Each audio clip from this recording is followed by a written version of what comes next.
When we were kids, it was pretty uncommon for people to drop out of school and go in a different path. We were always told that you need to go to university, you need to study a specific thing, and you need to commit to that, I don't know, 5 years, 10 years until you have a degree and you start working somewhere, and that's how your life is going to go. And now we're kind of heading into this opposite direction where people are now saying how it is better to study on your own, to learn something online, and to kind of drop out of school because all of the billionaires and successful people didn't finish school and found their own way.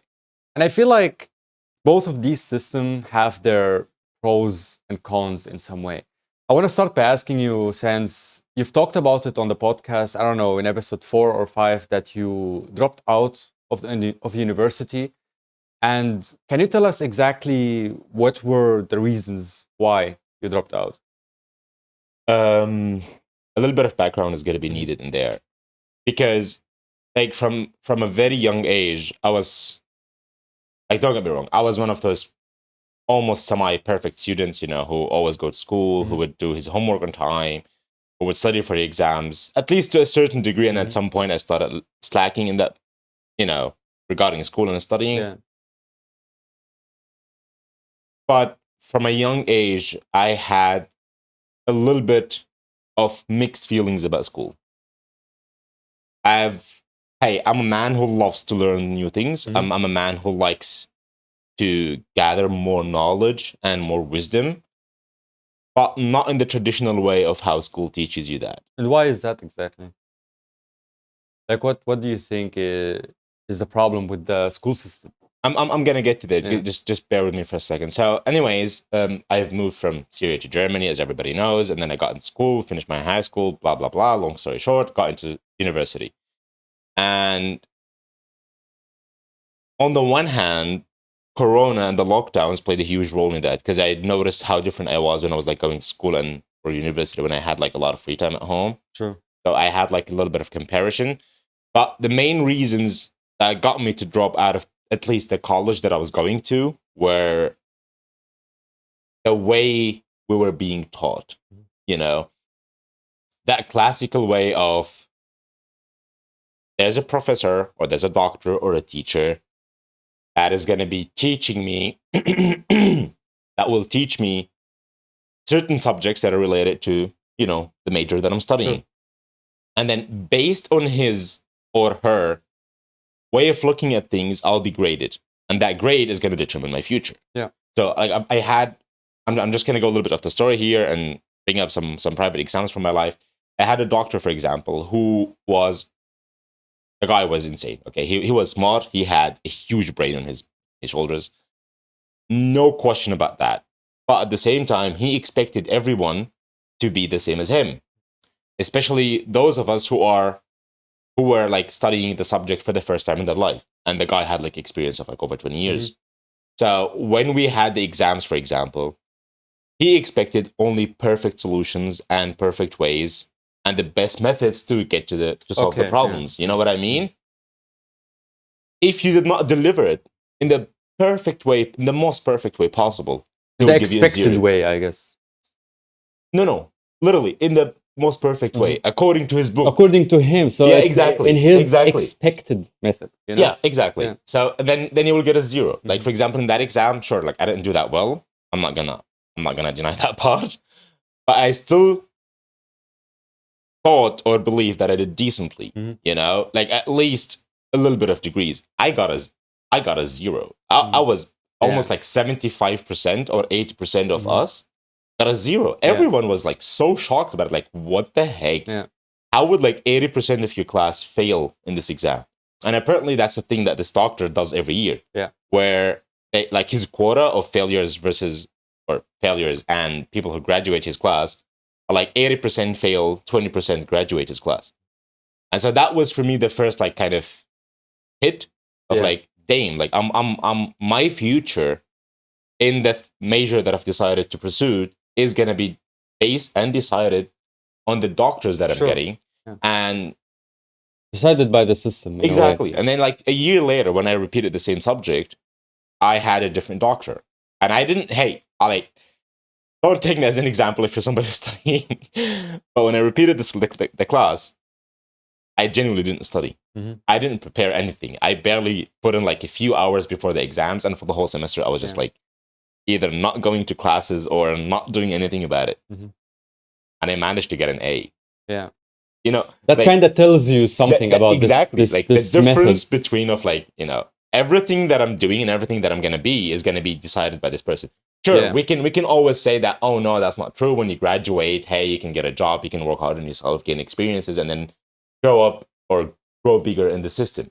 But hey, look, even that is not really true. But exactly, because when you graduate, like your degrees and your it's not points, it's not a guarantee that you will. They're gonna determine where you're gonna end up. It's not only that. I heard the statistics where in the US, like 46% of people who graduate actually land on the jobs that they want, and so that's like over 50% who end up still not having a job, still needing to do something else. Exactly. So even if you put in the work, if you do what the system wants and you get your degree, you're still not guaranteed to reach what you want. Definitely, because I feel like the requirements for a lot of things nowadays are freaking insane, dude. Like, so now I'm going to go back to the main topic of why I'm someone who's kind of against the schooling system. For starters, the schooling system hasn't changed since, if I'm not mistaken, over than 50 years. The system of how school work hasn't changed for over than 50 years. Yeah. And hey, I get it. All the generations or previous generations are for school because back in the days, they didn't have any access to information. Yeah. They didn't have any access to learn things on their own. And to be honest, it is easier to be forced to do something, which is in school, like you're forced to do homeworks and study, than to do it on your own, because discipline will play a huge matter in there, a huge role in there. I don't know why, but that kind of reminds me of how religion worked, you know? Because in the past, it was something that was... There's some correlation. Kind of. So I get it when previous generations say that, hey, school is important, you have to study, you have to get your degree, and so on and so on. But in this generation or in this era that we live in, it's easy to access. It's extremely easy to access any kind of information. Whether it's, you know, because of online courses, ChatGPTs, and you've got a lot of doctors and professors that sell their courses that they teach at the university. They sell it everywhere online. You know, you can get the same education instead of at school, you can get it at home. So we've got the same schooling system from God knows how many years ago. It's still teaching us the old methods of a lot of things. Like I've had classes where I literally had to question the doctors that were teaching them. Like, why are we being taught this? This thing does not exist in today's society. And they usually don't even like to argue when you're questioning the method, you know? I had like website design class, for example, you know, which I get it. You need to learn the basics. You need to have understanding of the basics so you can build upon that. You know, you need the fundamentals of anything anyways. But we were going too much into the fundamentals. And I was like, why are we being taught this? Like, I could literally just drop on any website right now online and make my own website.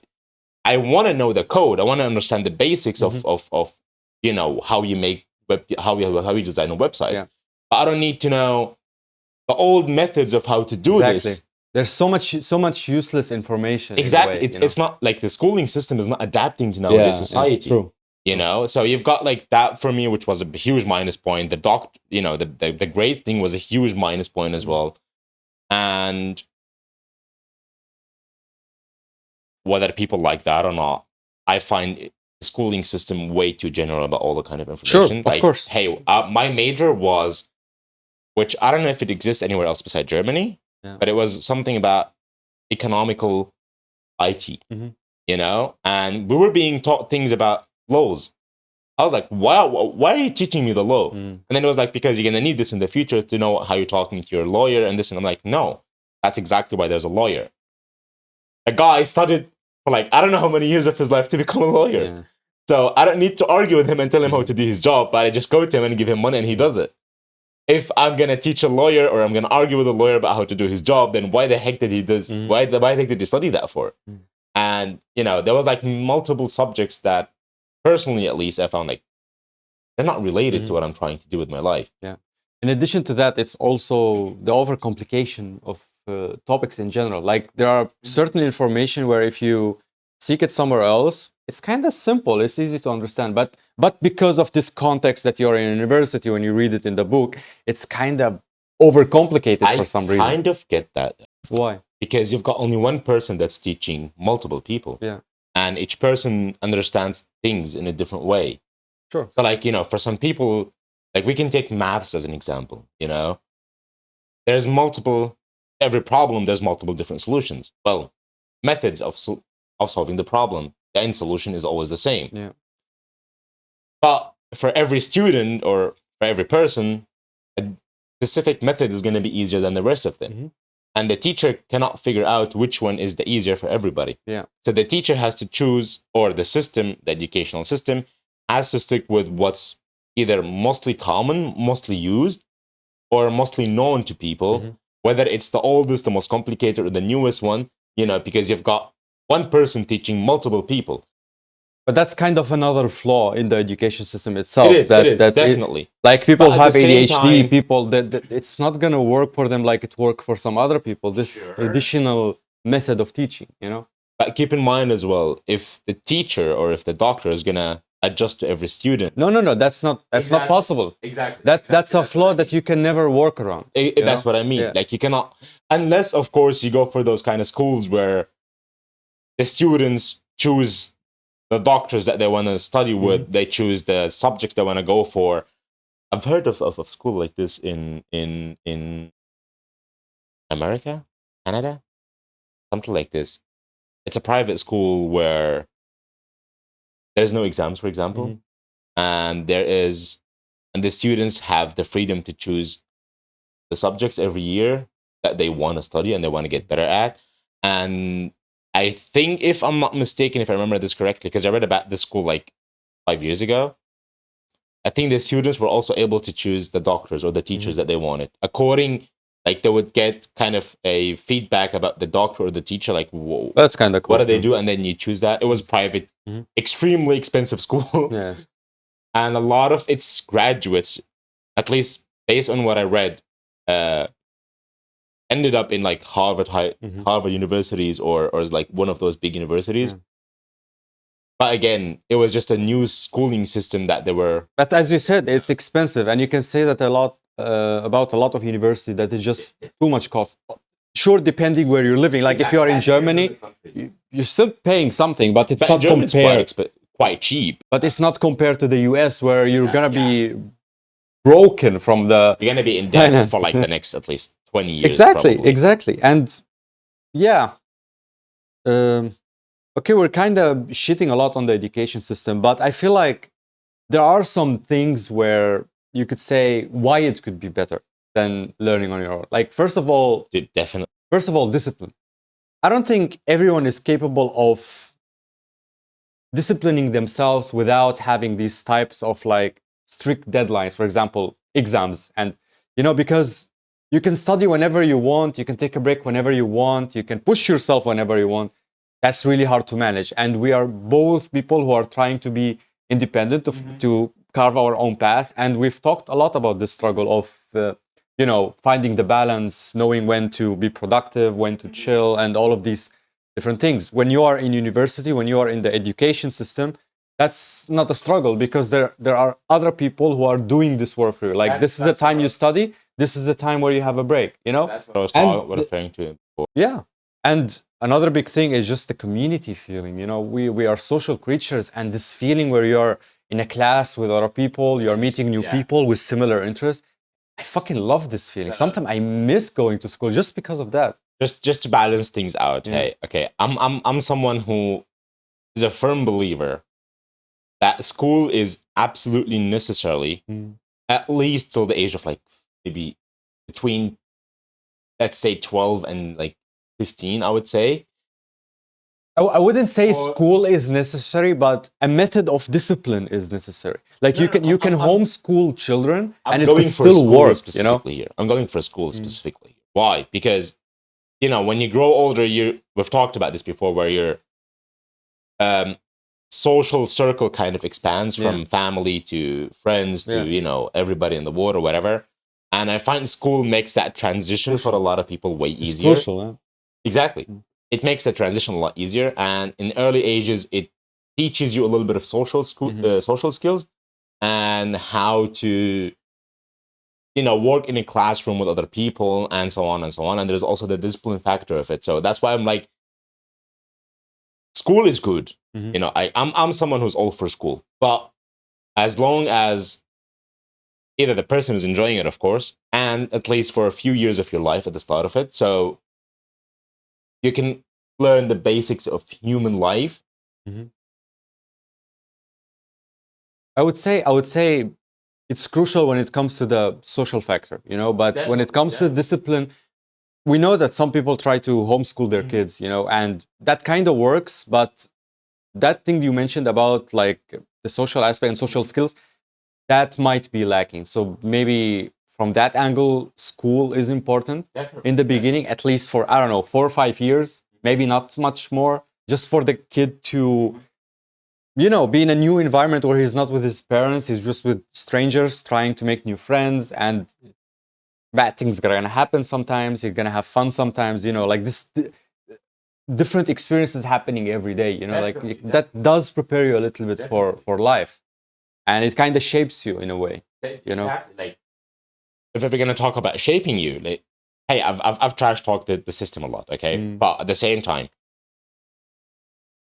a huge part of who I am nowadays is genuinely just thanks to specific teachers or doctors that I've had in my life. They can play like a parent role. A huge. Hey, I can't even begin to talk about like the role they played in my life, which I'm not gonna lie, I got extremely lucky in specific areas in that regard. Sure. And only thanks to them,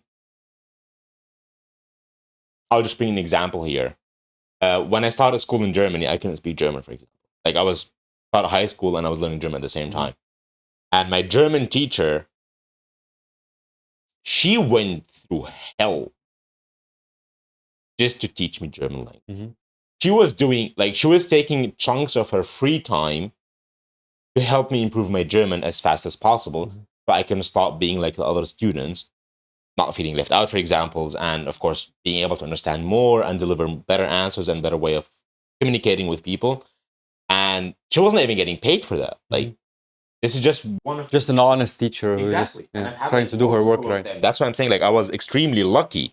What do you think? Because now I'm interested in knowing this. What do you think is an easy fix or something that's quite easy to implement in the school system that could help a lot of people, a lot of students? Something that's like really simple and really easy.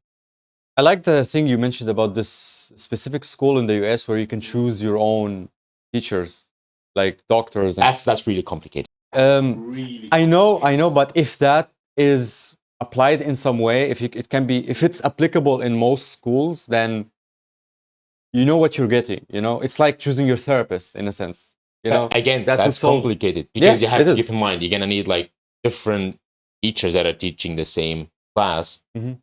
Different. I feel like it's not a realistic idea, but if it was applicable, it would be like a game changer, I guess. Try to find something more simple. That's not only related to the school system, but like would also affect the students and the whole experience in a way more in a really positive manner. I feel like just honest interactions between not just between the students, but between the teacher and the student, because the teacher is not only your teacher in a sense, especially when you are in that age. They're kind of also a mentor. Yeah. And that's what I was referring to, because a lot of teachers, so that's also based on my experience on a lot of people's experiences. The teacher is always looking at you or looking at the job as a teacher as it's just a job. Yeah. And they're just here to take or to make money out of it. And, class is done, my job is done, I'm gone, bye, see ya, whatever. Yeah. But like based on my experience, because I've experienced both sides of the equation where the teacher just viewed it as a job, I did not even have any motivation to go to school. Yeah. And then I have had also the other side, the other end of the equation, which is the teacher viewed the whole thing as not just a job, but like I'm preparing those kids Because he has for more. the future, and they are the ones that are gonna do something about our Mhm. world, our environment in the future. And like my role is to pass the baton to them, Yeah. and then they're gonna take over. That's how you identify a good teacher. Exactly. And then those teachers that had those role, or this is how they saw themselves or saw the job. Mhm. Like, I know how many people, I've seen how many people, me included, got affected by that Yeah. and wanted to Sure. give more and wanted to implement more and wanted to do better, mostly for the sake of the team. Yeah, and I had my fair share of these type of teachers as well, and I always remember them. While there's many teachers that I just have either no memory or I have hate and Just resentment. deleted them from Exactly. thinking. Or I have trauma, hate, and resentment from. So you have the peaks and you have the lows. Like Exactly. that's kind of what you. That's a something- deal that you get. I feel like that's something that's easy to implement. Mm. Because when somebody applies for a job as a teacher, or when somebody's trying to study how to become a teacher, I feel like that's where the government, or I don't know who's responsible, for teachers and so on. I'm just gonna go with the government. There's definitely a specific System. office or something for it. Regardless, if the government can control the teachers a little bit more, not control, but control what type of person becomes a teacher more. Like reading their backgrounds more. Not just their background, but they're also interacting with the teacher not as an employee, but as another human being. Exactly. And they start like only hiring or allowing people who actually want to help and build a better future as teachers. As Simon Singh would say, they're hiring people who are in it for the infinite game. They're not in it for the finite game. They're not just hiring people, to do a job, which is a finite game. Like, okay, I'm just gonna get you to do this, but they're going in for the infinite game, which is like, I'm hiring another human being that I want them to do what they want to do and doing their job right, in a sense. Like just I cannot bring myself to look as a teacher as someone who's doing a job. I get it if we're talking about someone who's like an accountant. You're just doing your job, as a lawyer, you're doing your job. But a teacher, because like, maybe I'm also placing too much expectation. He is shaping minds, in a sense. He's shaping minds, and he's shaping the future of the country. Or shaping the future of the person. Yeah, sure. They take it in a more specific way. Sure. So that's not just a job. That's, a mentor. Yeah. A parent role, like someone who have a big influence on all of us. On everything. Everything. Yeah. If a teacher shapes like 10 great minds, those 10 great minds can shape the whole future of, I don't know, the country, of another 100 people around them, and then those 100, it's like you're starting this dominoes effect. Yeah, sure. It's not just like a lawyer who's, or an accountant who's doing your accounting and your taxes and taking care of it, and then that's it. Okay.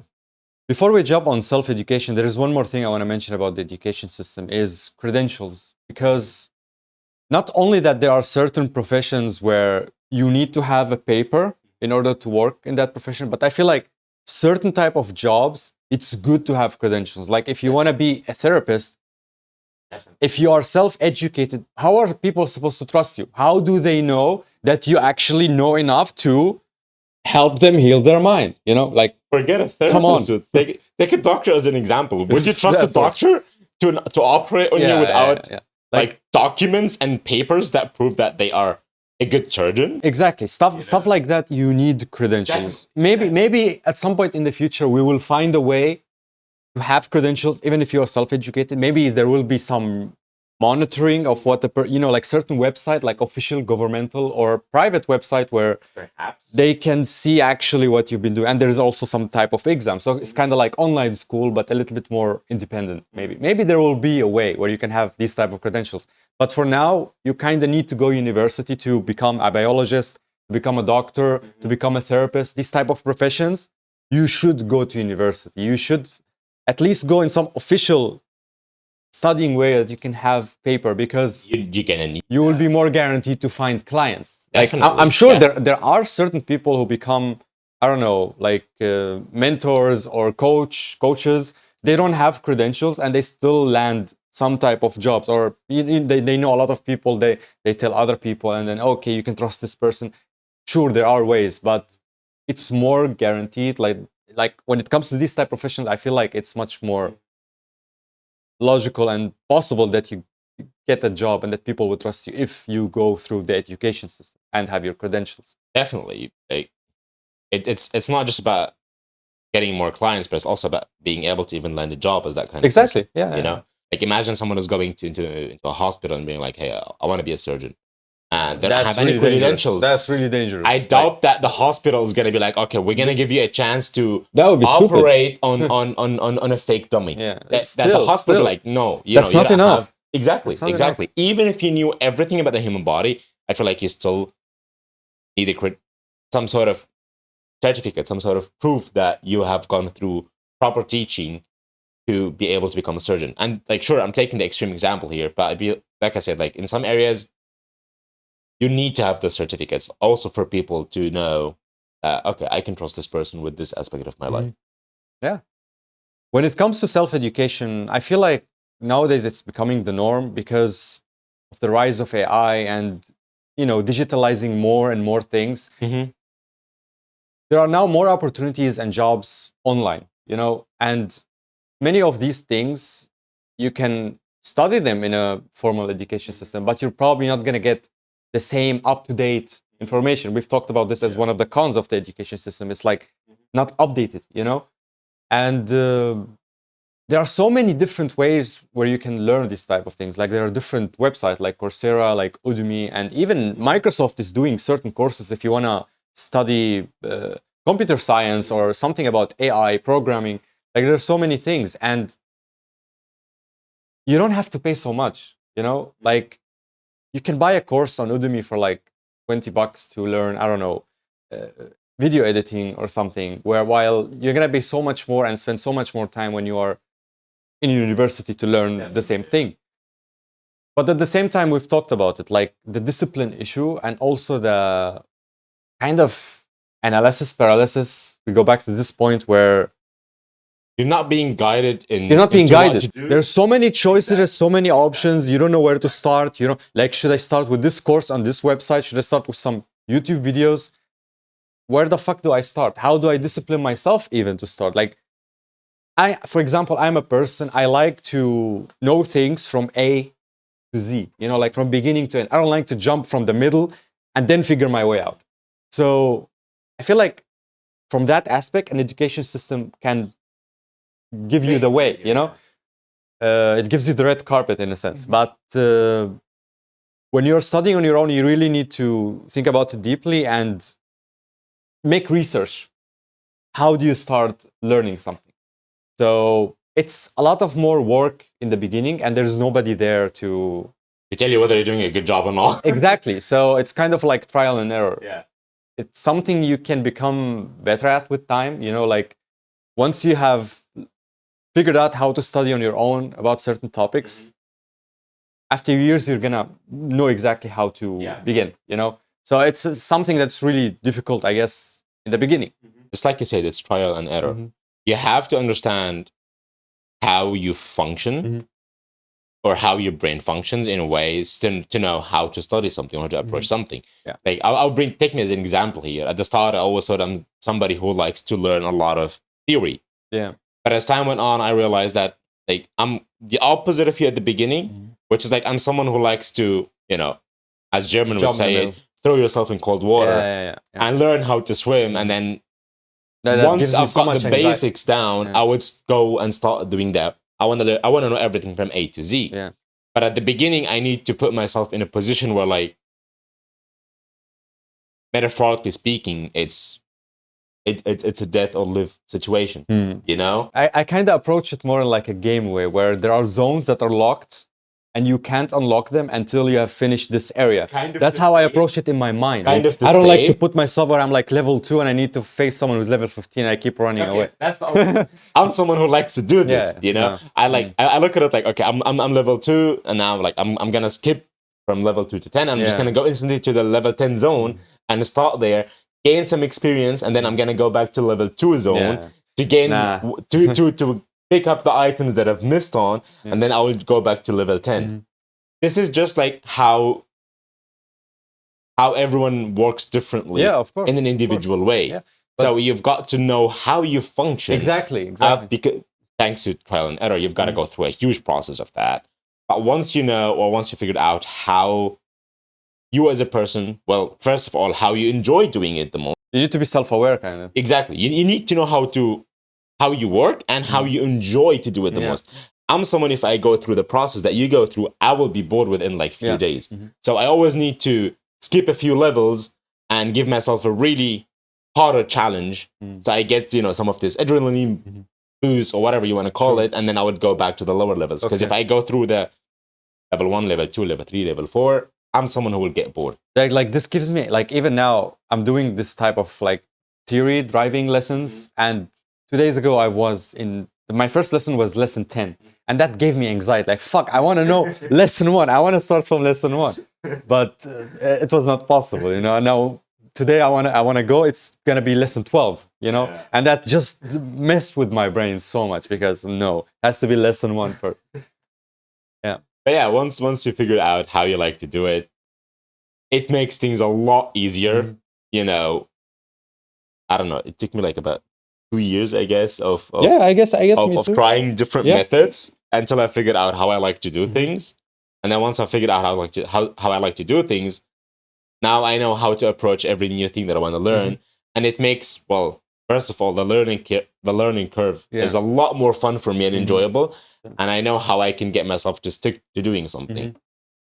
And that discipline part of it, I think that goes back to your own will, whether you actually want to do something or not. Of course.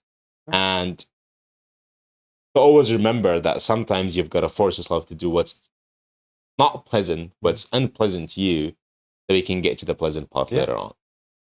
And also, like, something related to the discipline, maybe, that the cool thing about self-education is that when you decide you don't want anymore, it's easy to decide not to do it. While if you're in university, you're kind of stuck somewhere, and the decision has so much more weight. Exactly. But when you are learning on your own, you can, whenever you want, just jump ship and go in another direction. And what you've learned, you might be able to apply it somewhere else. You didn't have too much sunk costs. You didn't have too much investment, I guess. But that's also a downside of it, because sometimes you've got to stick with something a little bit longer to see whether it works or not. Exactly. That's why I said it's related to the discipline issue in a way. Exactly. So, like, because if you don't stick to something long enough, you might not know if it's going to work out or not for you. So because it's self-educational, and it's really easy to quit something because, you haven't invested so much time and money into it. It's easier for you to back out of something and then, kind of never know whether that's going to be your thing or not. Absolutely. What's also important is that when you're self-educated, you kind of are able to choose your influences, because as we've mentioned, in university, you can't choose your teachers, you can't choose your classmates. But if you're learning on your own, I don't know, maybe you have a bunch of friends who want to learn the same thing, and they are your friends, and you can choose which course you want to learn, who is the teacher, who is giving you this information. You can choose. But it goes back to the self-awareness, in the sense, if you're not aware of yourself, you might choose certain teachers, online teachers, who are also giving you bullshit information, or like, it goes both ways. But once you have the self-awareness and you know yourself, you know what you want, you can pick and choose. You can the change, type of exactly. So it goes back to the quote that you're the sum of the 5 people you surround yourself with. And this is, of course, include the people you follow online, like the podcasts you listen to, the YouTube videos you watch. So it's like you're choosing your mentors on your own, and then, well, if you're the sum of the 5 people that you surround yourself with, and you're choosing the wrong mentors, then they can have like a wrong or a bad influence on you. But the beauty of self-education is that you can always decide that, okay, you know what, this mentor is not for me. Like, I'll bring an example here again as well. I've tried, I think, about 10 different people that. So I'm someone who is into day trading. Just a little bit of background here, and I've tried like 10 different, not courses, but 10 different teachers. None of these 10 clicked with me. Every time I would listen to one of them, I'm like you're leaving so much. They always leaving something Yeah. That's missing out for me. Sure. Until I found the one that's like, okay, everything that you're talking is making sense to me, and I'm able to understand and follow what you're talking about, even though, sure, that mentor is, well, that person is a little bit slow, a little bit, talks a lot, maybe, wastes a lot of time, but still the way he's explaining things, that his approach to the whole thing clicked with me. And like I've said, I had to go through like 10 different teachers till I found this guy, and for those 10 different people, that took me like about a year of always trial and error, finding this one. Oh, and then after a few months, like, oh no, I don't want this guy. But the beauty of it is, even when you're changing the teacher, like what you've learned from them, it's still really gonna sticks with you. exactly. But this is also a point with self-education, because when you're in university, everything is packaged for you in the teacher and the book, But when you're learning something on your own, these videos that you're watching, they're probably not enough. They're gonna give you something, but you need to find other way, like certain books about the topic, certain YouTube videos with visuals, certain course, and there's a lot of different things you need to maneuver and learn from here until you have the same amount of knowledge that you would have gotten from university. Yeah. Don't forget as well that with self-education, one of the main problems as well is that it's really easy to lie to yourself that you're doing a good job. Oh yeah. That's a big You one. could be studying because no one is here to tell you if you're doing a good job or not. Exactly. Like you could be studying the same thing over and over again. You're repeating the same information, and you're telling yourself that we're getting better, we're doing something. Isn't this a certain bias in the brain? I just don't know what it's called. I'm just sure this is a fucking bias. I think so. Yeah. I would make that as I would bet on that. I got stuck in that phase for like years, I guess, where I was always convincing myself and telling myself like, we're working toward that goal. There's improvement there. But in fact, I was just stuck in the same place for 2 years, and no one was telling me that. Like, not necessarily that people were encouraging me or anything, but no one was telling me like, hey, you're stuck in the same place for 2 years and you need to think of a different approach. I was stuck in that tunnel and I could only see the tunnel, and there was no one that was trying to take me to a higher level or to tell me that you're stuck and you need to find a different approach. And that's like one of, at least for me, that's like one of the hardest part of being self-educated. You get stuck for a while in the same place, but you're just not aware of it, and that's kind of even if you're self-aware, because of the brain bias, whatever it is, you're not gonna be that aware of it, and then your brain is gonna always try to trick you into believing that you're doing a good job. You're doing progress. Exactly. Even though you're not, you're stuck in the same spot for like I don't know how long. Yeah. So that can be a tricky one to deal with. Yeah. Because as I said, like there's nobody to tell you if you're actually doing progress or not. There's no one mentoring you. Exactly.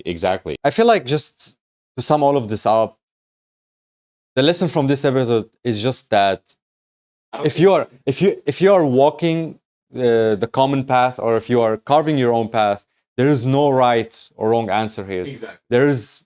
We can't say that it's better to be self-educated or it's better to go to university, because both have their pros and cons, and it depends on your situation. Like, I don't know, maybe somebody is better suited in university, but they don't have the financial for that. So of course it's better to be self-educated. It's better to learn somehow than to not learn at all. So it really depends on your personality, on your financial situation, on your environment. Like, it's a very subjective, personal. I feel like it's really subjective, and at the end of the day, everyone got to choose what's better for them. Exactly. But just a reminder there, whatever you end up choosing, you can always decide to change it at some point. Exactly. Yeah. Like, I'm someone who you can even do both. Exactly. Like, I've always thought and knew that I would be better at self-education. Yeah. But I still went to university and I still did some self-studying or self-education on the side, of, like, sure, we can say that university or colleges or schools teach you something and then you have to learn that on your own later at home. But I'm talking about, like, I have college, I've had my stuff that are related to college, and I also had like my separate self-educational stuff that I was doing for myself. And then at some point I've realized that, okay, college is not for me. I would rather be self-educated. Yeah, but you still got something out of that. Exactly. And then I've just dropped out of college and I went to self-education. Who knows? Maybe in the future I'll be like, you know what? No, it's not working for me. Be flexible. I might go back to university or college. So the beauty of it is that, at least in today's society, is that you can always change. Yeah. or decide which. And even going to official school is now easier than before because of online. You know, you can still do online university.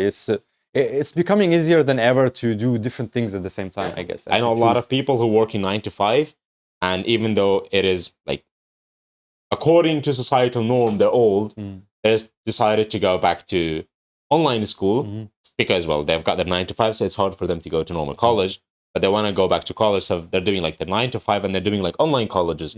And from the online school, you would get a normal certificate, like a normal bachelor degree, just like a normal college. And even the thing you're studying in university, if you feel like the information are not sufficient or outdated, you can substitute that with self-education. So you can do There's this many or ways this to play or with both. it. Exactly. You just gotta be flexible and aware of what you actually want and the methods you are available for you to reach that. So yeah, I guess that's it for this episode. So thank you for watching, Thank you for and we'll watching. see you in the next one. See ya.